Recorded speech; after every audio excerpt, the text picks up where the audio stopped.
যখনই কোনো বড় বিপদে পড়বেন রবের কাছে মন খুলে চাইবেন। নবী বলে দুনিয়ার মানুষের কাছে মানুষ যত চাইতে থাকে মানুষ তত বিরক্ত হতে থাকে।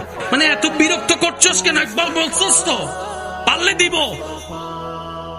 নবী বলে বান্দা যত রবের কাছে চাইতে থাকে রব তত খুশি হতে থাকে।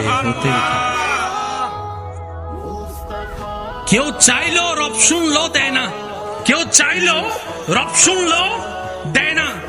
ফেরেশতা বলে যে মওলা এত সুন্দর করে ডাকছে চাচ্ছে দাও না। রব বলে যে না, আমি দিলে সে চাওয়া বন্ধ করে দিবে। তার চাওয়াটাই আমার সুন্দর লাগতেছে, তার ডাকটাই আমার সুন্দর লাগতেছে, তার তাহাজ্জুদ পড়াটাই আমার সুন্দর লাগতেছে, তার কান্না করাটাই আমার সুন্দর লাগতেছে। আমি আল্লাহ আরো দেখতে চাচ্ছি। সেজন্য মুমিন বান্দারা বলে দোয়া কবুল হলো আলহামদুলিল্লাহ, না হলে ডবল আলহামদুলিল্লাহ। বলে যে ব্যাপার কি? বলে যে দোয়া কবুল হওয়া মানি আমার চাওয়া পূরণ হয়েছে, আর দোয়া কবুল না হওয়া মানি আমার আল্লাহ চাওয়াটাই বাস্তবায়ন হয়েছে।